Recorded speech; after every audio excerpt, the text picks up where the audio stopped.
नालायक बच्चों, एक बार फिर से मैं आपके पास आ गया हूं। अब हम आए हैं चैप्टर 2 यूनिट 1 लेके। जल्दी से इसको खत्म करते हैं सर।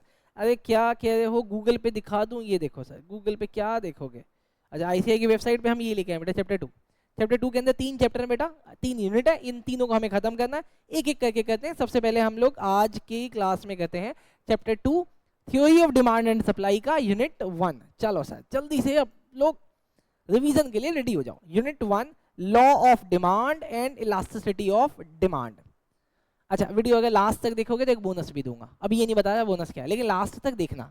अब आगे जाके फॉरवर्ड करके मत देख लेना क्या है, रुकना। चलो देखते सर, मीनिंग ऑफ डिमांड क्या होता है, डिमांड का मतलब क्या है। डेफिनेशन, डिमांड की definition, demand is the quantity of goods और services that buyer are willing and able. दो वर्ड याद रखना, बायर विलिंग भी है और एबल भी है to purchase at various price over a specified period of time. तीन बातें निकल के आती हैं। पहला, willing and able at various prices over a period of a time. Done sir, आगे चलते हैं सर। बियॉन्ड डिजायर, लेकिन अगर डिजायर से अलग है, demand involve more than just desire, it include. कहते हैं कि अगर आपको इच्छा है, जैसे मैं बोल रहा हूँ मुझे ना मर्सिडीज खरीदने की इच्छा है, अब वो मुझसे क्या कहते हैं औकात है खरीदने की? हाँ, अगर औकात है तो फिर डिमांड है, लेकिन औकात के साथ तुम्हारी इंटेंसिटी भी होनी चाहिए खरीदने की। मतलब तीन बातें, तीन बातें क्या क्या? पहला, आपकी डिजायर होनी चाहिए। दूसरा, आपके पास उसको खरीदने का साधन होना चाहिए। तीसरा, और विलिंगनेस टू पे, और जो साधन है आप उसको खर्च करने के लिए भी अभी रेडी हो। चलो सर अगला देखते हैं sir. Effective demand require both purchasing power and willingness to spend, not just desire. Desire का होना is not demand. Quantity demanded characteristic क्या है? क्वांटिटी डिमांडेड की कैरेक्टरिस्टिक बेटा, सबसे पहले गिवन प्राइस और फ्लो कंसेप्ट। मतलब quantity demanded is always specified at a particular price and varies with different prices. Flow concept, quantity demanded is a flow over the time. Flow concept है जैसे कि 1000 dozen of orange per day, जिसका मतलब ये एक flow का concept है demand. Demand expression refers to different quantities of the commodity or services consumer would buy at various prices, income or price related goods during the specified period of time। कहते हैं demand ना express किया जाता है different quantities में। मतलब कि अगर मान लिया आपके गुड्स की कीमत 100 रुपीज़ है और इसकी डिमांड मार्केट में 100 यूनिट की है, और अगर आपने प्राइसेस को अब 150 किया तो क्वांटिटी कम होगी, 80 हो जाएगी। तो बोला, इसको बोला गया डिमांड को एक्सप्रेस करना various quantities eight various prices. चलो सर खत्म करके आगे चलते हैं। व्हाट डिटरमाइंस डिमांड, लेकिन डिमांड कौन कौन सी बातें हैं जिसकी वजह से डिमांड बनती है? बात नंबर 1 प्राइस। बात नंबर 1 क्या बोला? प्राइस। मतलब प्राइस ऑफ द कमोडिटी, आपके गुड्स का प्राइस कितना है ये तय करेगा आपके गुड्स की डिमांड। लेकिन इसके अलावा आपके गुड्स से जो रिलेटेड गुड है, मतलब प्राइस ऑफ रिलेटेड गुड, उसकी कीमत भी आपकी डिमांड डिसाइड कर सकती है। मतलब जैसे देखो, आप सपोज करो कि आप चाय की दुकान चलाते हो, छोटा है लेकिन सोचो बेटा, चाय वाला प्रधानमंत्री बनता है आज के देश में, हमारे देश में।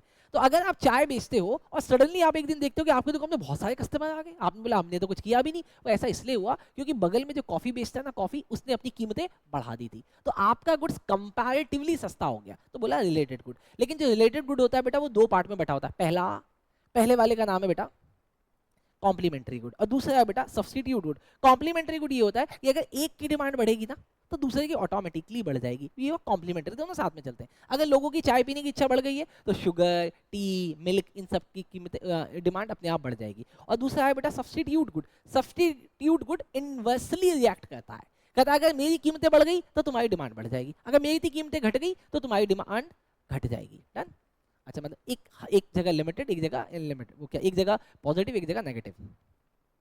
अगला डिस्पोजेबल इनकम, देखो ये ना डायरेक्टली डिपेंड करता है। अगर आपकी डिस्पोजेबल इनकम का मतलब क्या होता है? देखो ये होता है, मान लिया तुम्हारी इनकम 1000 रुपये है, लेकिन गवर्नमेंट कहती है कि तुमको ना 20% का टैक्स देना पड़ेगा, तो 1000 का 20% कितना होता है? 200। तो 1000 में से 200 गया तो कितना बचा? 800।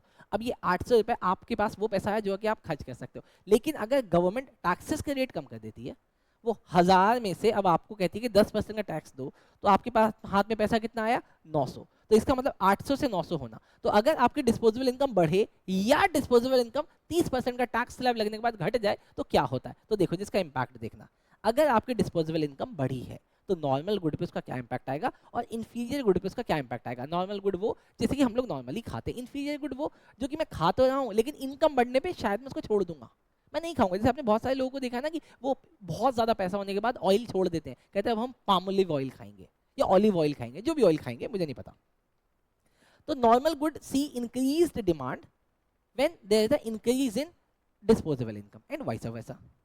अगला, लेकिन inferior good see increase demand only up to a certain level of income beyond which demand decreases। ध्यान से इसका आंसर करना। जो inferior good होता है ना, inferior good देखो ऐसा नहीं है कि ये inferior good है वो deferior good है, किसी के लिए inferior ही normal होता है। जैसे कि अभी हम लोग normal लोग हैं तो हमारे लिए रिफाइंड ऑयल अभी नॉर्मल है, लेकिन जब बहुत ज्यादा पैसा आ जाएगा तो रिफाइंड मेरे लिए इंफीरियर हो जाएगा, मैं उसकी जगह शायद ऑलिव ऑयल खाने लग जाऊंगा। तो इसका मतलब इसकी कोई डेफिनेशन नहीं है, इसकी कोई डेफिनेशन नहीं है।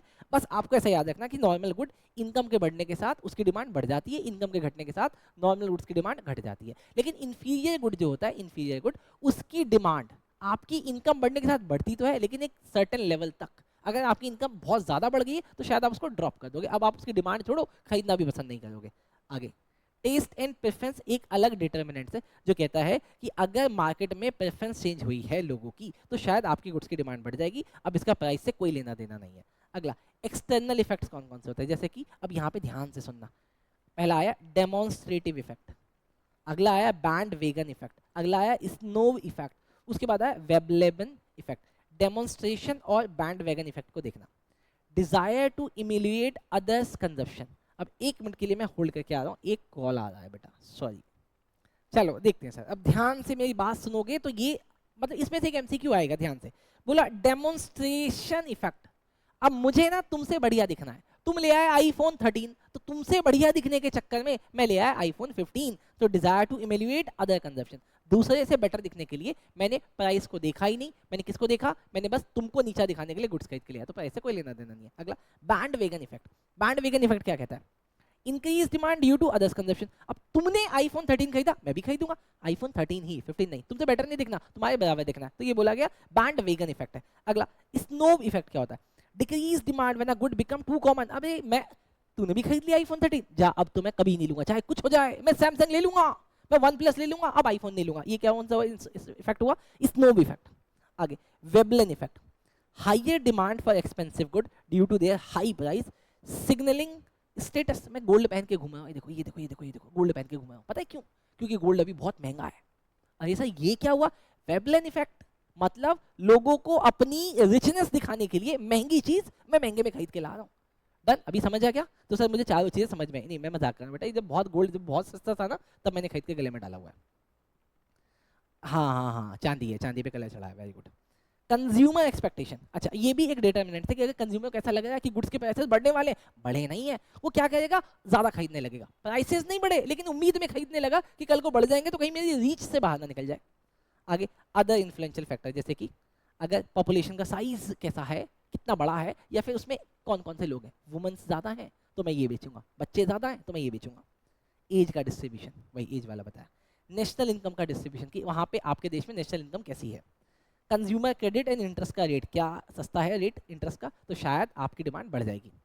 गवर्नमेंट की पॉलिसीज, अगर गवर्नमेंट टैक्सेस में सब्सिडीज को इन्फ्लुएंस करती है तो डिमांड इनसे अट्रैक्ट होती है। एडिशनल फैक्टर बहुत सारे हो सकते हैं, जैसे कि वेदर का कंडीशन क्या है, भाई बारिश हो रही छाता बिकेगा। बिजनेस के condition, stages of business cycle, wealth, additional educational level, marital status, socio economic classes, group membership, consumer habit, social custom, salesman, advertisement, ये सारे डिमांड के डिटर्मिनेंट्स हैं। अगला, अब डिमांड का फंक्शन देखो, मैं ना आपको वो चीज़ें करवाऊंगा जो आपके एग्जाम के रिवीजन के पर्पज से इंपॉर्टेंट है, ठीक, लेकिन मेरी बातों को ध्यान से सुनते रहोगे तो सब समझ में आएगा। डिमांड का फंक्शन क्या होता है, a function represent the relationship between किसके बीच में, डिपेंडेंट एंड इंडिपेंडेंट वेरिएबल। मतलब डिमांड फंक्शन का मतलब रिलेशन, आपका डिमांड किन बातों पे डिपेंडेंट है, अब उन बातों को हम लोग बोलते हैं डिमांड का फंक्शन। जैसे कि demand function, the demand function expresses the relationship, देखो, between demand for a product, कि मेरे प्रोडक्ट की डिमांड और मेरे प्रोडक्ट की डिमांड किन किन डिटर्मिनेंट्स पे डिपेंडेंट है। अभी देखा था ना, वेदर, प्राइस, ये सब चीजें देखा था, तो ये देखो, एंड इट्स डिटर्मिनेंट्स, लेकिन वो इंडिपेंडेंट होने चाहिए। अब मैंने यहाँ पे एक फॉर्मूला बनाया, जनरल फॉर्म, क्यू क्वांटिटी, किसकी, मतलब डिमांड हो रही है किसकी, एक्स की। अब एक्स गुड की कितनी डिमांड होगी ये फंक्शन पे डिपेंड करेगा, किसके फंक्शन पे, प्राइस ऑफ एक्स, ये गुड एक्स है, गुड की प्राइस पे, वाई आपकी इनकम पे, और प्राइस ऑफ रिलेटेड। तो मैंने एक फॉर्मूला सिंपल सा बनाया है, ये एक इक्वेशन है जो आपको ये बताता है, आप इसको देख लेना। डन, आगे चलते हैं बेटा। अब इन सब बातों को छोड़ दो, आगे चलो मेरे साथ। लॉ ऑफ डिमांड बेटा, law of demand, law of demand देखना बेटा। Law of demand, the law of demand describe the inverse relationship, याद रखना, between the price and quantity demanded. पूरा इंडिया में, छोड़ो आप भी, हम सब ना, जैसे ही कीमतें घटती हैं, सेल कहीं पे लगती है तो पहुंच जाते हैं बेटा। तो इसका मतलब डिमांड किसी गुड्स की बढ़ेगी अगर उसके प्राइसेस कम होंगे, लेकिन डिमांड घट जाएगी अगर प्राइसेस बढ़ जाएंगे। इसको बोला गया law of demand. Definition by Alfred Marshall, Alfred Marshall ने एक डेफिनेशन दी, क्या? The greater the amount to be sold, ध्यान से, the greater the amount to be sold मतलब नंबर्स ऑफ क्वांटिटीज की बात कर रहा है, the smaller the price must be for it to find purchasers. तो अगर आपको परचेजर्स ढूंढने हैं तो प्राइसेस को छोटा रखो ताकि आपकी डिमांड की क्वांटिटी बढ़ जाए। The quantity demanded increase when price falls and decrease when price rises. अब यहाँ पे देखना, उन्होंने एक स्पेसिफिक वर्ड यूज किया, उन्होंने डिमांड ना बोल के बोला क्वांटिटी डिमांडेड। अब आपको ऐसे याद रखना है कि अगर आपकी गुड्स की डिमांड बढ़ रही है, घट रही है, एक डिटर्मिनेंट जो कि है प्राइस, अगर प्राइस की वजह से डिमांड बढ़ती घटती है तो हम उसको डिमांड नहीं बोलेंगे, क्वांटिटी डिमांडेड बोलेंगे। क्या बात है सर। अच्छा, इनका रिलेशनशिप कैसा है, इनवर्स बता दिया। अजम्पशंस क्या रखी गई है, अजम्पशंस ये रखी गई है कि अगर आपके गुड्स की डिमांड बढ़ रही है और घट रही है सिर्फ और सिर्फ प्राइस की वजह से, ये माना गया अजम्पशन कि बाकी सारे फैक्टर कांस्टेंट रहेंगे, कुछ भी नहीं हिलेगा, जबकि ऐसा होता नहीं है रियल लाइफ में। इफेक्ट ऑफ चेंजिंग फैक्टर, लेकिन क्या हो अगर फैक्टर चेंज कर रहे हैं, तो ये जो रिलेशनशिप मैंने आपको बताया ना, लॉ ऑफ डिमांड का इनवर्स रिलेशनशिप, ये काम नहीं करेगा। कई बार क्या होता है, गुड्स बहुत महंगे हुए होते हैं फिर भी डिमांड बढ़ रही होती है, क्यों? क्योंकि शायद शाहरुख खान ने वो शर्ट पहन ली है इसीलिए महंगे होने लगे। तो सर यहाँ पे बोला अगर इफेक्ट अदर फैक्टर्स का आएगा तो वहाँ पे काम नहीं करेगा। क्वांटिटी डिमांडेड, इसका मतलब ये सिर्फ और सिर्फ प्राइस की वजह से काम करेगा, गिवन प्राइस की वजह से। अच्छा, अब यहाँ पे बोला कि इलिस्ट्रेशन बनाते हैं, आप इसको छोड़ के मेरे साथ आगे आ जाओ। डिमांड का शेड्यूल क्या होता है, डिमांड का शेड्यूल देखो बेटा ऐसे है। मैंने मान लो ना एक टेबल बनाई है, मैंने एक टेबल बनाई और टेबल को मैंने दो पार्ट में डिवाइड किया। यहाँ पे मैंने देखो बहुत सारे ब्लॉक बनाए, यहाँ पे लिखा मैंने प्राइस, यहाँ पे लिखा मैंने क्वांटिटी। मैंने बोला अगर प्राइस 1 रुपये रखोगे, 2 रुपये रखोगे, 3 रुपये रखोगे, 4 रुपये रखोगे तो क्या होगा। अगर 1 रुपये रखोगे तो 10 क्वांटिटी बिकेगी, 2 रुपये रखोगे तो 8 क्वांटिटी बिकेगी, 3 रखोगे तो 6 बिकेगी, 4 रखोगे तो 4 बिकेगी। डन। इसका मतलब क्या दिख रहा है, जैसे जैसे कीमतें बढ़ रही हैं हमारी क्वांटिटी घट रही है। डन, यही है ना सर, इसी को बोला गया शेड्यूल, इसी टेबल को बोला गया शेड्यूल। इसका पर्पस क्या है सर, इसका पर्पस क्या है, देखो, a demand schedule is a table showing quantities demanded at different prices. बस आपको इतना सा याद रखना और इसके अलावा कुछ याद नहीं रखना। लेकिन बेटा अगर मैं इसी शेड्यूल को कर्व में बना दूं, मतलब आप देखो, मैंने एक कर्व बनाया, मैंने बोला यहाँ पे रखते हैं प्राइस और यहाँ पे रखते हैं क्वांटिटी। अब जब प्राइस थे इसके 1 रुपये तो कितनी क्वांटिटी बिकती थी, 10। जब प्राइस हो गए इसके 2 तो कितनी बिकने लगी, 8। जब प्राइस हो गए इसके 3 तो कितनी बिकने लगी, 6। जब प्राइस हो गए इसके 4 तो कितनी बिकने लगी, 4। तो देखो कर्व कैसा बना, कर्व ऐसा बना ना बेटा। तो ये बना कर्व, हमने इसी को बोला डिमांड कर्व।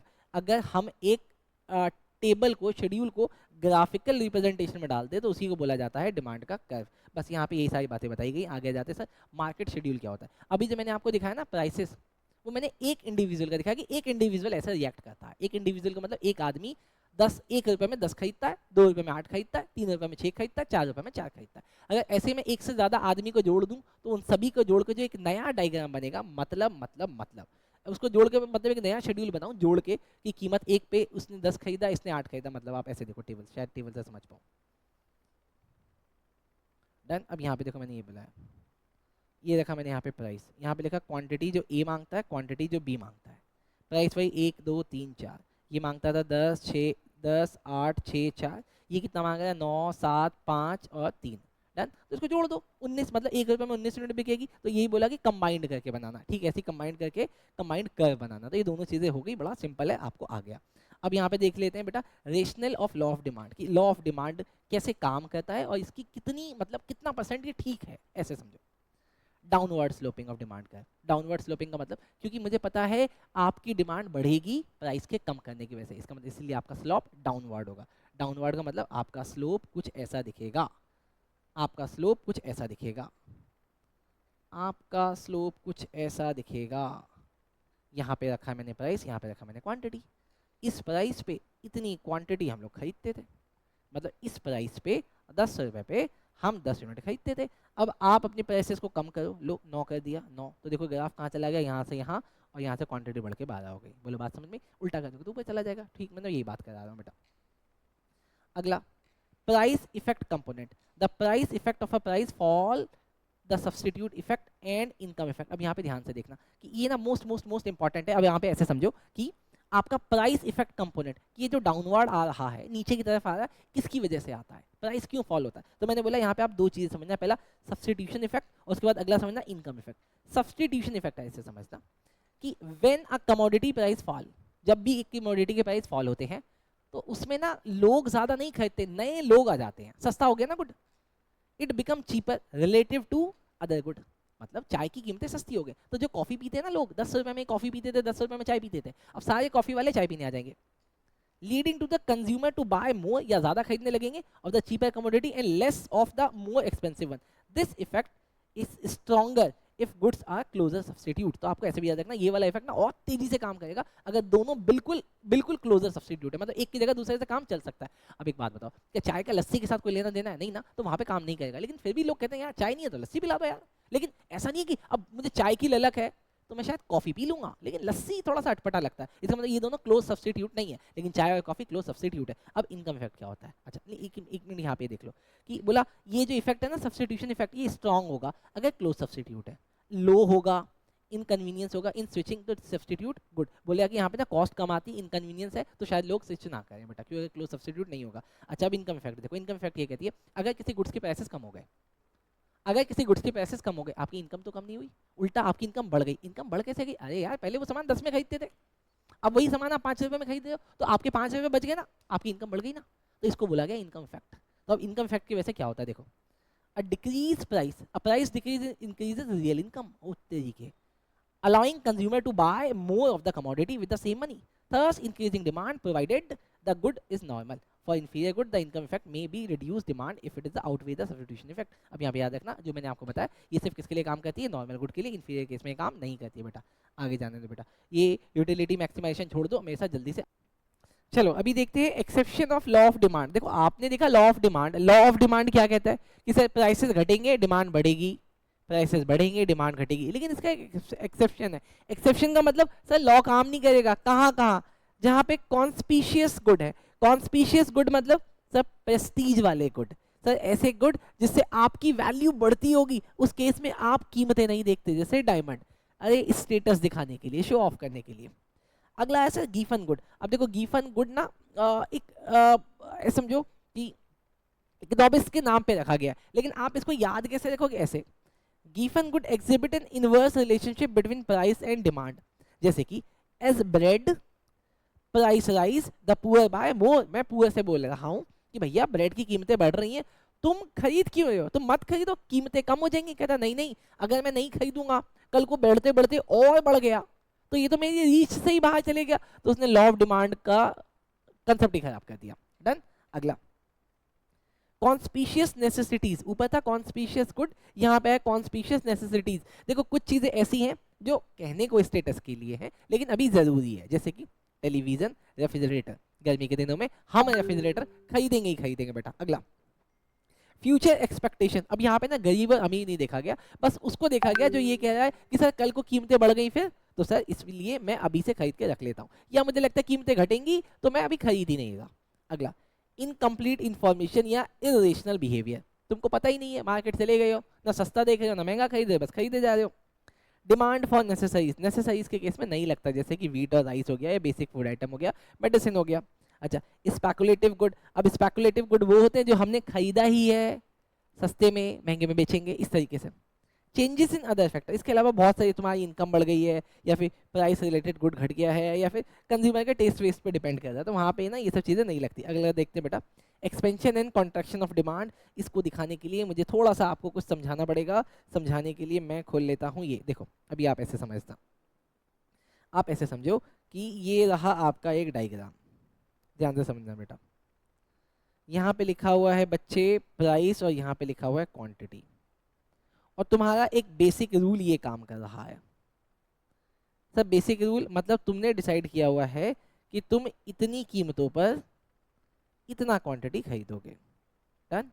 अच्छा, अब इसका मतलब कि कल को अगर प्राइस ऊपर गया तो आपका ये डायग्राम भी ऊपर चला जाएगा, लेकिन इसकी वजह से देखो ये कहाँ पे आ गया सर, यहाँ पे आ गया, मतलब आपकी क्वांटिटी पीछे आ गई, आपकी क्वांटिटी पीछे आ गई। अब समझना यहाँ पे, अब ना यहाँ पे दो चीजें निकलती है, एक ऊपर की तरफ और एक नीचे की तरफ। अगर आप इस तरफ जा रहे हो मतलब ऊपर की तरफ, तो सर इसको बोला गया contraction of demand, contraction of demand. आप कॉन्ट्रैक्शन को याद रखना, सी सी बोले तो डिमांड में कमी आई। सर कमी किसकी वजह से आई है? सर प्राइस की वजह से, क्योंकि प्राइसेस क्या हो गए? फॉल हो गए। सर इसको बोला गया expansion of demand, expansion of demand. Expand का मतलब बढ़ना, मतलब आपकी डिमांड में तेजी आई है। मैंने बोला तेजी क्यों आई है, तो आप कहते हो सर देखो ना प्राइसेस नीचे की तरफ आए थे, तो प्राइसेस नीचे की तरफ आने की वजह से हम इधर चले गए। तो ये इसको बोला गया contraction and expansion of demand. और यहाँ पे यही बात लिखी हुई है सर, यहाँ पे यही बात लिखी हुई है, बस आपको इतना सा देखना है। डन, अब हो जाएगा तो अब आगे चलते हैं sir. Increase and decrease in demand, इस डायग्राम को दिमाग में रखो, इसके बगल में एक डायग्राम बना, अब वो डायग्राम देखना बेटा।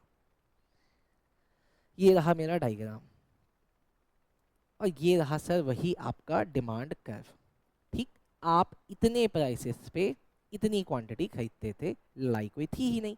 इस प्राइस पे आप इस प्राइस पे इतनी क्वांटिटी खरीद रहे थे, लेकिन फिर सडनली मैंने आपको देखा कि आपने अपनी क्वांटिटी बढ़ा दी। मैंने कहा क्वांटिटी कैसे? मतलब आप इतना परचेज करने लगे हो बढ़ा के, मतलब आपकी डिमांड अब यहाँ पहुंच गई है। मैंने बोला भाई कीमतें तो कम हुई नहीं है, फिर तुम डिमांड क्यों बढ़ा रहे हो? तो तुमने बोला भैया देखो टेस्ट बदल गया मेरा, मुझे अच्छा लगने लगा। मतलब आपने क्या किया, अपना डिमांड कर्व ही देखो शिफ्ट कर दिया आगे की तरफ। Done? लेकिन प्राइसेस में चेंज आया नहीं है, और आपने क्या किए, उसकी डिमांड कम कर दी, अंदर की तरफ ले आए। मैंने बोला कैसे? ये देखो ना, इस पे आप ये परचेज करने लगे हो, ये पीछे की तरफ आ गया। तो इसका मतलब अगर आप अंदर की तरफ आते हो, उसको बोला गया लेफ्ट वार्ड। लेफ्ट वार्ड का मतलब कमी करना, डिमांड में कमी करना, लेकिन किसकी वजह से? Other than price. Right ward, right ward का मतलब अपने डिमांड में तेजी लाना, किसकी वजह से? Other than price. तो उसको बोला गया इंक्रीज इन डिमांड और डिक्रीज इन डिमांड। अब आपको बस ऐसा याद रखना है, अगर एक्सपेंशन और कॉन्ट्रैक्शन डिमांड में हो रहा है, किसकी वजह से होगा? प्राइस की वजह से होगा। लेकिन अगर इंक्रीज और डिक्रीज हो रहा है प्राइस में, तो किसकी वजह से होगा? अदर देन प्राइस की वजह से। यहाँ पे वही बातें लिखी हुई है। अब अगला, movement along with demand curve और शिफ्ट इन डिमांड कर्व। बेटा इसको बोला गया, इसको देखो, आपकी डिमांड या तो यहाँ होती है या यहाँ होती है, यहाँ होती है, मतलब आप कहीं पे भी चले जाओ आप कर्व में ही रहते हो, उस लाइन में ही रहते हो। इसको बोला गया movement along with the demand curve. मैं डिमांड कर्व के ही आगे पीछे करूंगी। अगला, शिफ्ट इन डिमांड कर्व, इसको बोला गया शिफ्ट इन डिमांड कर्व। तो इसको बोला गया मूवमेंट अलोंग, इसको शिफ्ट इन। बात एक ही है, इसको याद रखना। आगे जाते हैं, इलास्टिसिटी ऑफ डिमांड। अभी आ गया नया कंसेप्ट, कह रहा है इलास्टिसिटी कहती है कि अगर आपके प्राइस में 10% का चेंज आता है, अब मान लो ये इंक्रीज हुआ, तो आप मुझे बताओ आप अपनी डिमांड को कितने परसेंट से कम करोगे? ये रिस्पॉन्सिवनेस चेक करना होता है, और इस रिस्पॉन्सिवनेस को चेक करने को बोला जाता है इलास्टिसिटी ऑफ डिमांड। अब चल के देखते हैं, देखो बेटा, extent of demand response, understanding the degree of responsiveness of demand to change in its determinants is crucial for business firm. Elasticity का कंसेप्ट क्या कहता है? Elasticity measure how sensitive the demand for a product is to change in factors such as price, income, advertising. हम अलग अलग चीजों में देखेंगे, अभी मैंने आपको प्राइस का बताया, लेकिन इलास्टिसिटी प्राइस का भी चेक करते हैं, इनकम का भी चेक करते हैं, एडवर्टीजमेंट का भी चेक करते हैं, बहुत सारी चीजों का चेक करते हैं। अगला, प्राइस की सेंसिटिविटी देखी जाती है, मैंने आपको समझा दिया, क्वांटिटी डिमांडेड में कितना चेंज आएगा अगर प्राइस में 5% का चेंज आया है तो। डन, आगे, इलास्टिसिटी की डेफिनेशन क्या है? अब देखो, इनकम की अलग होगी, प्राइस की अलग होगी, एडवर्टीजमेंट की अलग होगी। क्रॉस इलास्टिसिटी भी है आपके सिलेबस में, पता है क्या आपको? चलो सर पता तो सर मुझे बहुत कुछ है। आओ, इलास्टिसिटी की definition, elasticity of demand is the percentage change in the quantity demanded divided by percentage change in the determinant such as price and income. अब मैं आपको एक फॉर्मूला दे रहा हूं, आप इस फॉर्मूले को हमेशा हमेशा याद रखना। अगर आपसे एग्जाम में पूछा गया है इलास्टिसिटी ऑफ प्राइस बताओ, तो फॉर्मूला क्या होगा? Percentage change in quantity demanded upon percentage change in price. लेकिन इसके अलावा कोई सी भी इलास्टिसिटी पूछी जाए, कोई सी भी, जैसे मान लो आपसे पूछता है इलास्टिसिटी ऑफ इनकम बता दो, इलास्टिसिटी ऑफ एडवर्टीजमेंट बता दो, या फिर क्रॉस इलास्टिसिटी बता दो, तो आपको ऊपर रखना है percentage change in demand upon कोई सा भी फैक्टर, जैसे इनकम है तो परसेंटेज चेंज इन इनकम। बोलो बात समझ में आई क्या? डन। तो बात जाते हैं सर, इसको पढ़ लेते हैं सर। किसको पढ़ दे सर? हम पढ़ देते हैं प्राइस इलास्टिसिटी ऑफ डिमांड को। बेटा देखो, price elasticity of demand measures how quantity demanded respond to change in the own price of the good. अब तुम बोलोगे सर एक बात मुझे बताइए ना, अगर प्राइस में 10% का चेंज आया तो क्या चांसेस हैं कि उसमें भी 10% आया, ज्यादा या कम है? या ऐसा भी तो हो सकता है प्राइस बढ़ रहा है, लोग छोड़ ही नहीं रहे गुड़ खाना, खाए जा रहे, कंज्यूम किए जा रहे, किए जाए सर, प्राइसेस घट रहे हैं तब भी लोग सेम क्वांटिटी खरीद रहे हैं, तो इसका मतलब अलग अलग चीजों पे अलग अलग होगा। हाँ, अब यहाँ पे हमें थोड़ा सा अपने आप को एक्सपेंड करना पड़ेगा। अब आगे देखते sir, importance for the firm. Firm के लिए क्यों इंपॉर्टेंट है प्राइस इलास्टिसिटी को समझना, उसके पीछे का लॉजिक है। प्रेडिक्ट सेल इंपैक्ट, ताकि हम सेल के इंपैक्ट को समझ पाए। अब हम अपनी कीमतें बढ़ाने से पहले जानना पड़ेगा ना कि सर हम कीमतें बढ़ा दें कहीं गुड्स ही ना बिके। तो गाइड प्राइस डिसीजन। बेटा डेफिनेशन क्या है देखो, price elasticity of demand is the percentage change in the quantity demanded divided by percentage change in price with all other factor constant. बाकी सारे फैक्टर को अपने को कांस्टेंट रखना है, सिर्फ चेंज क्या करना है प्राइस में। इसका फॉर्मूला मैं आपको करा चुका हूं, बस आप यहाँ से एक बार देख लो। अब कहते हैं कि सर नेगेटिव साइन। अब समझना बेटा, अब एक चीज यहाँ पे समझ लेना, एक बार समझ लोगे हमेशा के लिए समझ में आ जाएगा। देखो यहाँ पे मैं ले रहा हूँ क्वांटिटी और यहाँ पे ले रहा हूँ मैं प्राइस, ठीक। जब आपकी क्वांटिटी 10 रुपए के प्राइस पे 100 थी, अब क्योंकि आपके प्राइसेस बदल गए हैं, तो बताना क्वांटिटी बढ़ेगी कि घटेगी? सर ऑब्वियसली सी बात है, कीमत बढ़ने पे क्वांटिटी घटेगी। आपकी क्वांटिटी हो गई 75। अब मैं देखो क्या कह रहा हूँ, क्वांटिटी कितनी कम हुई है सर? 25। लेकिन प्राइसेस कितने कम हुए? प्राइसेस कम हुए, थोड़े ज़्यादा हुए ना, लेकिन घटाना मुझे ऐसे ही है। मतलब इसमें से कोई एक नेगेटिव आएगा। कहने का मतलब आप जब फॉर्मूला चलाओगे, अब मैं आपको फॉर्मूला चलाना सिखाता हूँ, फॉर्मूला चलाना समझते हैं। आपका ये Q0 है, आपका ये Q1 है, आपका ये P0 है, ये आपका P1 है। Q0 मतलब जब 10 रुपये कीमत थी तब मैं 100 क्वांटिटी खरीदता था। अब कीमतें 15 हो गई हैं तो मैं 75 खरीदने लगा हूँ। तो आपको चेंज देखना, चेंज इन क्वांटिटी कितना आया। फॉर्मूला अगर आपने यहाँ पे किए लगाया Q0 माइनस Q1, तो आंसर क्या निकलेगा? 100 माइनस 75, आंसर इज पॉजिटिव का 25।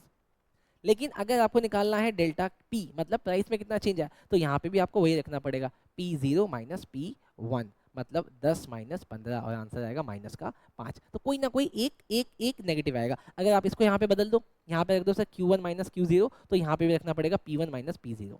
तो मतलब अब कौन नेगेटिव आ जाएगा? अब क्वांटिटी नेगेटिव आ जाएगी। सर आप ऐसा क्यों बता रहे हो? क्योंकि जो मैंने भी आपको फॉर्मूला बताया ना बेटा पिछले पेज पे, ये वाला फॉर्मूला आगे जाके एक्सपेंड होता है, और इसका फॉर्मूला ऐसे बनता है, delta Q upon delta P into P upon Q। और जब हम इसको सॉल्व करेंगे तो मेरा आंसर क्या आएगा? नेगेटिव आएगा। लेकिन इस नेगेटिव साइन को हम लोग इग्नोर करते हैं। आ जाओ सर जल्दी से देख लेते हैं। देखो negative sign, a negative value illustrate the law of demand, higher price lead to the lower quantity of the demanded. Elasticity की वैल्यू अब क्या लेनी है सर? माइनस से लेके इन्फिनिटी तक, और उसके बाद 0 तक भी जाता है। देखो अगर PED मतलब price elasticity of demand minus 1.22 आ रहा है, तो आप क्या मानोगे? 1.22 ही आ रहा है, ठीक है। चलो सर अब आगे चलने दो। अब देखते हैं sir, measurement of price of elasticity on a linear demand curve geometric method से देखना। इसको ध्यान से देखना, आसान है, ठीक है। एग्जाम में आ सकता है इसलिए करा रहा हूँ, नहीं तो मैं इसको इग्नोर करा सकता था। देखो price elasticity of demand is calculated as a change in the quantity divided by change in the price. अब ये फॉर्मूला हम लोग देख चुके हैं, जो मैंने भी आपको यहाँ पे देखो लिखवाया है, ये वाला फॉर्मूला जो मैंने भी आपको लिखवाया है मैं देख चुका। अब आगे चलते हैं सर। देखो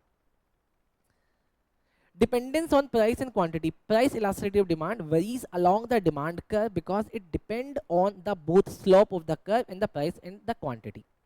Variation along the demand curve, linear demand curve, slope अगर constant for the linear है तो demand curve में elasticity changes along the demand curve, high when the price is high and quantity is low and decreases as the price fall and quantity rise। Simple सा बता रहा है, देखो simple सा क्या बता रहा है। अब ये ना 3 बातें अगर देख लोगे तो आपको कभी दिक्कत नहीं होगी। पहला, high price elasticity 0, mid point 1, लो प्राइस इन्फिनिटी। समझो ऐसे, ये ना इसको पकड़ रही है, ये मिड पॉइंट पे क्या बोला, क्या रहेगी? 1, क्योंकि जो चेंजेस होगा 1/1 होगा। उसके बाद बोला 0 हो जाएगी। 0 कहाँ पे सर? यहाँ पे या यहाँ पे? सर एक जगह पे इन्फिनिटी होगी। देखो अगर यहाँ पे प्राइस है और यहाँ पे अगर क्वांटिटी आप लेते हो, अगर आपका ये यहाँ पे आ गया मतलब आप क्वांटिटी कुछ खरीदते ही नहीं हो, फॉर्मूले में क्या होना चाहिए सर, ऊपर क्वांटिटी आनी चाहिए, नीचे प्राइस आना चाहिए ना, percentage change in quantity upon percentage change in price. आपका आंसर इन्फिनिटी कब आता है बताओ ना, जब नीचे जीरो होता है, जब ऊपर जीरो होता है, सोचो ना। अगर नीचे जीरो है तो जीरो के टेबल में कभी वो आएगा नहीं, तो आंसर क्या आता है, बोलो ना, बोलो बोलो बोलो। प्रैक्टिकल करा के दिखाऊं, देखो सर समझ नहीं आ रहा, आप ऐसे समझो, देखो ऐसे समझाता हूँ बेटा, शायद ऐसे समझ में आ जाए। 2/2 आंसर इज 1, ठीक। लेकिन अगर 2/0 आंसर क्या आएगा, और या फिर 0/2 आंसर क्या आएगा, क्या जीरो के टेबल में 2 आता है, नहीं आता, आंसर इज इन्फिनिटी। क्या 2 के टेबल में 0 आता है, हाँ 2 0 था 0, तो आंसर इज 0, आंसर इज 0। तो इस केस में इन्फिनिटी आएगा कब, जब नीचे 0, और नीचे क्या होता है, चेंज इन प्राइस। आप प्राइस में हल्का सा भी चेंज करो तो मैं उसको इन्फिनिटी कर दूंगा, ठीक है। चलो सर, आर्क इलास्टिसिटी बेटा, आप अभी के लिए, इस बार के लिए आर्क इलास्टिसिटी को छोड़ दो, नहीं आएगा एग्जाम में, ठीक, बात मान लो मेरी बेटा, ठीक। अब जरा ये वाली चीज देख लेना, ये वाली देख लेना, ये वाली इंपॉर्टेंट है बेटा। डिमांड की categories, elastic economics classify demand based on the price elasticity ranging from perfectly inelastic से लेके परफेक्टली इलास्टिक तक। अब मैं ना यहाँ पे ये वाला इंपॉर्टेंट इसलिए भी है क्योंकि मुझे आपको बहुत सारी बातें बता देनी होगी, जैसे कि आपको ना टोटल देखना, इलास्टिसिटी ना 5 होती है, 1 2 3 4 5। आपको एक बेसिक पता है कि जो आपका जो डिमांड कर्व है वो ऐसा होता है, लेकिन अब देखना कैसा कैसा होगा। मैंने यहाँ पे इसको लिया है ऐसे, और यहाँ पे लिया है इसको ऐसे, यहाँ पे रखा है मैंने इसको ऐसे बिल्कुल स्ट्रेट, यहाँ पे इसको रखा है मैंने ऐसे, और यहाँ पे मैंने इसको रखा है ऐसे, डन। अब पांचों के केस में हम लोग एक एक करके देखेंगे बेटा, 5 डायग्राम हो गए बेटा, डन। आओ 5 के डायग्राम में पहला डायग्राम बेटा, slope and elasticity steeper, perfectly inelastic, unitary elastic, elastic और इन इलास्टिक।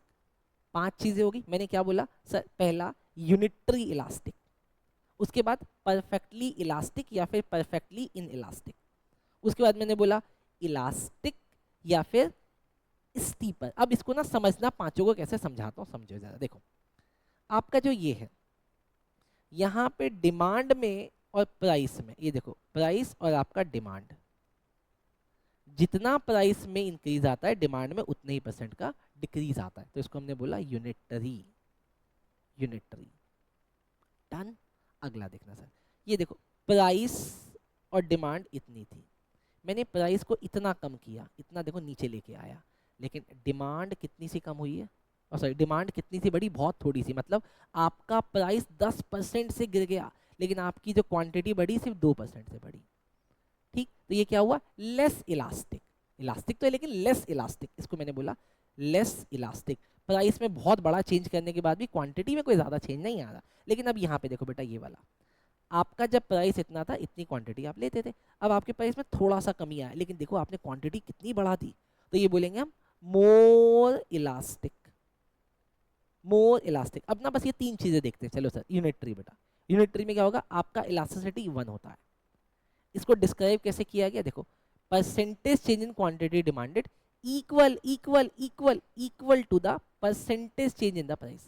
लेकिन उसके बाद हमने देखा लेस और मोर। अब चल के देखते हैं बेटा, लेस, लेस इलास्टिक में क्या होता है, स्टीप होता है। अब कौन सा था मेरा लेस इलास्टिक, सर मेरा लेस इलास्टिक ये था, इस वाली फिगर को हम लोग बोलते हैं स्टीप, स्टीप।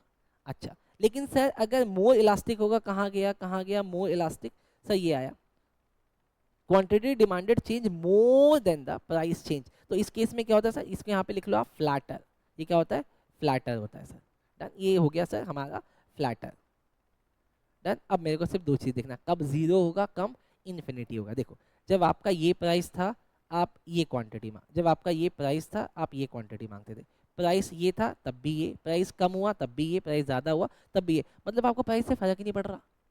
आप ऊपर जीरो किए हुए, चाहे नीचे 5% आए या फिर नीचे 10% आए, तो आपको क्या बोलेगा, परफेक्टली इन इलास्टिक, आप चेंज ही नहीं होते। तो फिर ये क्या हो जाएगा, परफेक्टली इलास्टिक। हल्का सा चेंज करो, आप इसको हल्का सा ऊपर ले जाओ, देखो मैं आऊँगा ही नहीं लेने के लिए। डन। तो ये 5 बातें आपको याद रखनी बेटा, ठीक। ये इंपॉर्टेंट था इसलिए मैंने करा दिया। अब आगे चलते सर, टोटल आउटले मेथड। अब ये ज़्यादा इंपॉर्टेंट है, ये पता नहीं बहुत सारी जगह पढ़ाया जाता है लेकिन लोगों को पल्ले ही नहीं पड़ता। मेरे से पढ़ो, पक्का पक्का समझ में आएगा। क्या है सर? मैं कह रहा हूँ total outlay method of calculating price elasticity. इस आउटले मेथड का भी नाम होता है सर टोटल एक्सपेंडिचर मेथड। अब एक्सपेंडिचर मेथड में 5 टाइप नहीं होते, 3 टाइप होते हैं सर। 3 टाइप का मतलब सर देखो, या तो आप यूनिटरी इलास्टिक हो गए, या तो आप इलास्टिक हो गए, या आप इन इलास्टिक हो गए। अब इसको समझने के लिए मेरे साथ बस 3 चीजें समझ लेना। 3 चीजें क्या समझनी है? 3 चीजें ऐसे समझो कि आप पहले 10,000 रुपीज खर्च करते थे। आप कितना खर्च करते थे? 10,000 रुपीज। लेकिन जिस गुड्स पे आप खर्च करते थे ना, उस गुड्स की कीमत थी 500 रुपए, ठीक। उस गुड्स की कीमत थी 500 रुपए और आप उस गुड्स को 10,000 रुपए का खरीदते थे। डन। अब यहां से निकलती है 3 चीजें। अब यहां से निकलेंगी बेटा 3 चीजें, ध्यान से समझना। 3 चीजें क्या? चीज नंबर 1, आप यूनिटरी हो, आप लेस इलास्टिक हो, आप मोर इलास्टिक हो। मतलब इस मोर को बोला गया आप इलास्टिक हो या आप इन इलास्टिक हो, ठीक। इन्होंने ये लेस और मोर का कंसेप्ट उड़ा दिया। ये कहते हैं या तो आप यूनिटरी रहोगे या इलास्टिक रहोगे या फिर इन इलास्टिक रहोगे, या तो इलास्टिक या इन इलास्टिक। एक एक करके देखते, उसके बाद मैं आपको रटवा दूंगा। देखो सर, सबसे पहले टोटल एक्सपेंडिचर और revenue remain unchanged despite change in the price. मतलब अब पहला वाला देखो, आपकी जो कीमत है ना, कीमत आपकी इस गुड्स की कीमत 500 की जगह 600 हो गई है। नहीं नहीं नहीं नहीं सर, 400 हो गई है, लेकिन आपने अपना खर्चा अभी भी 10,000 रुपये रखा हुआ। मतलब खर्चे ना कम कर रहे ना बढ़ा रहे। आप कहते भैया, आप समझो आपके पास गाड़ी है, पेट्रोल की कीमत 500 से 600 हो गई है, आपने बोला भैया 10,000 का डाल दे। पेट्रोल की कीमत 500 से 400 हो गई, आपने बोला भैया 10,000 का डाल दे। बात खत्म। बोला समझ में? यूनिटरी इलास्टिक, बात खत्म। अगला इलास्टिक। अब इलास्टिक में क्या होगा बेटा? आपके गुड्स की कीमत 500 से 400 हो गई, इंक्रीज टोटल रेवेन्यू फ्रॉम 50,000 से 60,000, इंडिकेटिंग इलास्टिक। अब ना इसको समझना कंडीशन से। Total revenue fall with price increase या राइज विद प्राइस डिक्रीज। मतलब कंडीशन याद रखना। अब यहां पे देखते हैं सर इलास्टिक में, गुड्स की कीमत 500 की जगह 600 हो गई या गुड्स की कीमत 400 हो गई।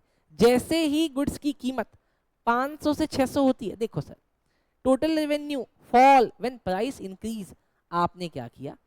500 की जगह जब गुड्स 600 का हुआ, आपने अपना खर्चा 9,000 कर दिया।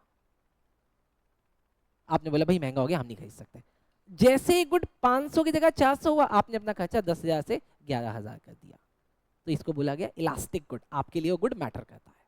अब दोबारा कंडीशन आके पढ़ लो बेटा। देखो, total revenue falls, total revenue fall हो गया व्हेन प्राइस इंक्रीजेस, या आपका टोटल रेवेन्यू राइज कर गया प्राइस के डिक्रीज करने से। डन। सिंपल सा। एक हेडफोन था, उसके प्राइस ड्रॉप हो गए 500 से 400, तो मार्केट में उसकी सेल बढ़ गई। देखो 50,000 से 60,000 का हो गया। डन। अब अगला वाला देखो, अगला वाला तो पक्का पक्का याद कर लोगे। देखो सर कैसे, अगर आपके गुड की कीमत 500 की जगह 600 हो गई है, नहीं सर 500 की जगह 400 हो गई, तो बताओ क्या होगा? दिमाग लगा के बता दोगे तो आप इसका आंसर बता दोगे। आप दिमाग लगा के बता दोगे सर। इन इलास्टिक मतलब आओ condition, total revenue rise with price rise, total revenue fall with price decrease. मतलब आपने क्या बोला? भैया देखो देखो देखो देखो, गुड्स 500 की जगह 600 का हो गया, भाई मैंने ना इसकी इतनी ही क्वांटिटी खरीदनी होती है। मतलब कैसे? 500 की जगह 10,000 को मैं 500 डिवाइड करूं तो कितने यूनिट निकलते हैं? 20 यूनिट। आपने बोला भैया मैंने तो 20 यूनिट खरीदने हैं, चाहे तो 500 का बेच या 600 का बेच। तो आपने अपने खर्चे बढ़ा दिए। मतलब प्राइस बढ़ने के साथ खर्चा बढ़ गया, प्राइस घटने के साथ खर्चा घट गया। सिंपल। यहाँ पे क्या सीधा सीधा रूल है, यहाँ पे इनवर्स रूल है। डन। याद हो गया? अब इसको याद रखना बेटा, भूलना नहीं। अब यहाँ पे देख लेते हैं बेटा टोटल रेवेन्यू क्या होता है सर। टोटल रेवेन्यू का बड़ा सिंपल फॉर्मूला है कि प्राइस को मल्टीप्लाई कर दो क्वांटिटी से। डन। आगे प्राइस इफेक्ट, क्वांटिटी इफेक्ट। लेकिन आप देखना, आपके गुड्स के ऊपर 2 चीज़ों का काम करता है। एक प्राइस का इफेक्ट, अगर प्राइस कम होंगे क्वांटिटी बढ़ती है ना, तो रेवेन्यू बढ़ जाता है। लेकिन सर क्वांटिटी का इफेक्ट पड़ता है। अगर प्राइस बढ़ती है ना, क्वांटिटी घट जाती है, क्वांटिटी घट जाती है तो प्राइस तो बढ़े है, तो रेवेन्यू बढ़ना चाहिए, लेकिन नहीं बढ़ता क्योंकि क्वांटिटी फॉल हो गई। तो 2 कंडीशन लग जाती है आपकी प्राइस पे। अच्छा, अब इसका नेट इफेक्ट देखते हैं, टोटल रेवेन्यू पे क्या फर्क पड़ेगा। दिमाग लगाओगे तो आंसर आपको वहां पे भी मिल जाएगा। जैसे कि depend on strength, the net effect depend on whether the price effect और the quantity effect is stronger. देखिए जी स्ट्रॉन्गर है या नहीं है, मतलब वो गुड्स कैसा है। अगर गुड्स बहुत स्ट्रॉन्ग है, लोगों को खरीदना ही खरीदना है, तो आपकी प्राइस बढ़ाने के बाद भी रेवेन्यू बढ़ेगा। रेवेन्यू इंक्रीजेस या रेवेन्यू डिक्रीजेस। देखो रेवेन्यू कब इंक्रीज करेगा, if the price effect is stronger. Sir नहीं, if the price effect is stronger total revenue decreases. देखो अगर अगर अगर प्राइस इफेक्ट स्ट्रॉन्गर होगा तो रेवेन्यू बढ़ेगा, लेकिन अगर क्वांटिटी इफेक्ट स्ट्रॉन्गर होगा तो रेवेन्यू डिक्रीज होगा। अब ये आपको रटना पड़ेगा, वैसे मैंने आपको समझा भी दिया है आगे। चलो इसके लिए ना बस इतना सा याद रखना, बाकी छोड़ देना। Determines the price elasticity of demand. अब प्राइस इलास्टिसिटी, अभी डिटरमिनेंट्स मतलब आपका जो प्राइस इलास्टिसिटी है किन किन बातों से इंपैक्ट कर जाता है। अब वो इंपैक्टनेस चेक कर लेते बेटा, इंपैक्टनेस जल्दी आओ। देखो ये आप ऐसे समझो, इसमें से एग्जाम में एमसीक्यू आ रहा है, जैसे कि अवेलेबिलिटी ऑफ सब्स्टिट्यूट। क्या बोला मैंने, अवेलेबिलिटी ऑफ सब्स्टिट्यूट। अगर मार्केट में आपका सब्स्टिट्यूट अवेलेबल है ना, तो जी हाईली इलास्टिक डिमांड होगी अगर गुड्स क्लोज सब्स्टिट्यूट है, इन इलास्टिक डिमांड होगी अगर नो सब्स्टिट्यूट है। प्रोपोर्शन ऑफ इनकम स्पेंड, आपकी गुड्स के ऊपर कंज्यूमर कितना पैसा खर्च करता है, अगर इलास्टिक डिमांड होगी अगर कंज्यूमर लार्ज प्रोपोर्शन खर्च करता है, इन इलास्टिक डिमांड होगी अगर वो स्मॉल प्रोपोर्शन खर्च करता है, मतलब इग्नोर कर देगा, नहीं चाहिए सर। मतलब आप समझो ना, आपकी गुड्स ऐसी है जिसके ऊपर कंज्यूमर अपना बहुत सारा पैसा खर्च करता है ना जी, तो इसका मतलब कंज्यूमर के लिए वो बहुत इंपॉर्टेंट चीज है। लेकिन अगर ऐसा जी बहुत थोड़ा सा पैसा खर्च करता है, कंज्यूमर क्या इग्नोर करो सर, तो इन इलास्टिक डिमांड हो जाएगी। बढ़ भी रही है, बढ़ने दो, अरे खरीद के ले, आप ऐसे समझो नमक नमक नमक नमक नमक सॉल्ट, आप 20 रुपए का खरीदते थे, प्राइसेस हो गए 12 रुपए, आपने क्या बोला, अरे भैया तू दे दे यार प्राइसेस छोड़, वो बोलेगा सर 10 के हो गए 2 पैकेट दे, तो भाई 1 पैकेट ही देना। स्मॉल प्रोपोर्शन खर्च होता है बेटा। डन, आगे। Nature of need, elastic good luxury होते हैं, लग्जरी गुड क्या नाम है, इलास्टिक होते हैं। नेसेसिटीज गुड इनइलास्टिक होते हैं। देखो बेटा, नंबर ऑफ यूज, अगर आपके गुड का मल्टीपल यूज है तो इलास्टिक होगा, नहीं सर लिमिटेड यूज है तो इनइलास्टिक होगा। नमक और दूध की बात हो रही है। टाइम पीरियड, अगर ग्रेटर एडजस्टमेंट करेगा टाइम के साथ तो वो मोर इलास्टिक होगा लॉन्ग टर्म में। सर एडजस्टमेंट का ऑप्शन कम होगा, लिमिटेड होगा, तो लेस इलास्टिक होगा शॉर्ट टर्म में। कंज्यूमर का हैबिट, अगर कंज्यूमर को सिगरेट पीने की आदत है, शराब पीने की आदत है, भैया तुम रेट को आसमान पहुंचा दो, वो उसको इन इलास्टिक डिमांड ही रखेगा। टाइड डिमांड, टाइड डिमांड मतलब आपके गुड की डिमांड किसी और की वजह पे बंधी हुई है, वो बिकेगा तो ये बिकेगा। अरे दारू के साथ चकना बिकेगा, अब आप दारू और चकना कुछ देख लो, चकना कितना ही महंगा वो खरीद लेगा। In elastic demand. Price range in elastic होगी अगर वेरी हाई या लो प्राइस के रेंज में रहता है वो। सर इन इलास्टिक डिमांड होगी अगर मिडिल प्राइस के रेंज में रहेगा। चलो सर हो गया। इसके बाद ये वाला देख लो बेटा, minor complementary item inelastic demand होते हैं। माइनर है ना सर, को इग्नोर कर देते हैं लोग।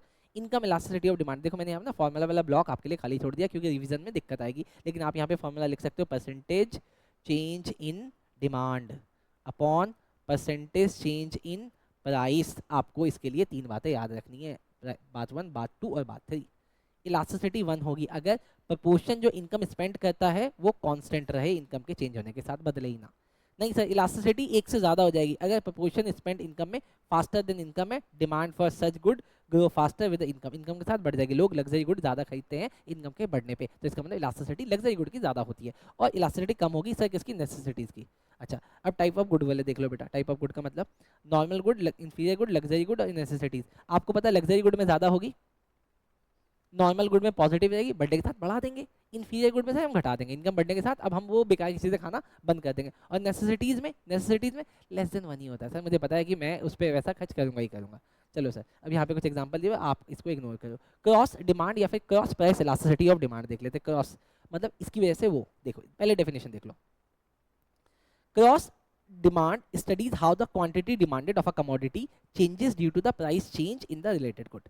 कॉम्प्लीमेंट्री और सब्स्टिट्यूट, अगर आपका सब्स्टिट्यूट प्रोडक्ट है तो पॉजिटिव रिलेशनशिप होगा अगर cross demand curve slope upward indicating that increase in the price of the substitute good lead to increase in the demand for the related good। दोबारा देख लो, दोबारा समझ लो। सब्स्टिट्यूट गुड के case में पॉजिटिव रहेगा। Positive का मतलब अगर टी की प्राइसेस बढ़ेंगे, यहाँ पे मैंने लिखा प्राइस बढ़ेंगे, तो कॉफी की क्वांटिटी बढ़ेगी। पॉजिटिव रिलेशनशिप, डन, याद रखोगे। सर कॉम्प्लीमेंट्री के गुड में देखो नेगेटिव रिलेशनशिप होता है। मतलब सर जैसे सोलर पैनल और बैटरीज, सोलर पैनल में बैटरी जमा लगती है, तो सर अगर सोलर पैनल की कीमतें गिरेंगी, सोलर पैनल की कीमतें गिरेंगी तो बैटरीज की भी डिमांड बढ़ेगी। क्यों? क्योंकि सर सोलर पैनल की अगर प्राइसेस गिरे हैं तो सोलर पैनल की डिमांड बढ़ेगी ना, तो इसकी भी डिमांड बढ़ जाएगी। लेकिन उसकी कीमत घटने से इसकी वजह से डिमांड बढ़ी है, तो इसलिए बोला नेगेटिव रिलेशनशिप बेटा। ठीक, चलो अभी ये सब छोड़ते हुए आ जाओ एडवर्टीजमेंट इलास्टिसिटी में बेटा। एडवर्टीजमेंट इलास्टिसिटी का फॉर्मूला भी यहीं पे वही होगा बेटा, percentage change in demand upon percentage change in advertisement. अब इसमें भी देख लो बेटा तीन बातें। पहला पॉजिटिव इलास्टिसिटी, अरे चल जा, positive elasticity, high elastic elasticity और हाइयर। पॉजिटिव इलास्टिसिटी कब होगी जनरली, पॉजिटिव कब होती है, indicating increase demand with higher advertisement, ज्यादा एडवर्टीजमेंट करोगे डिमांड बढ़ जाएगी, इसको बोला गया पॉजिटिव इलास्टिसिटी है। लेकिन बोला सर इलास्टिक रेंज कहाँ कहती है, 0 से इन्फिनिटी तक, मतलब हो सकता है बदलाव ही ना आए, हो सकता है सर ड्रास्टिक बदलाव आ जाए, तो मतलब ये भी 5 चीजों के बीच में रेंज करती है। Higher elasticity indicate greater responsiveness of the demand, मतलब आपने खर्चा किया 10 रुपए का और सेल आ गई 1000 रुपए की। चलो सर बिजनेस इंप्लीकेशन क्या, इफेक्टिव होता है, ऑप्टिमाइजेशन होता है इसमें। चलो बेटा ये भी खत्म हुआ, आपको बस इतना सा याद रखना है, आपको ये वाला वीडियो 1 2 3 4 5 जितनी बार सुनना सुनो, ताकि दिमाग में जाके फिट हो जाए। एमसीक्यू यहीं से आएंगे बेटा, ठीक है। और अगर अच्छा लग रहा हो तो बेटा प्लीज इसको लाइक शेयर और सब्सक्राइब कर देना। थैंक यू, चलो बाय।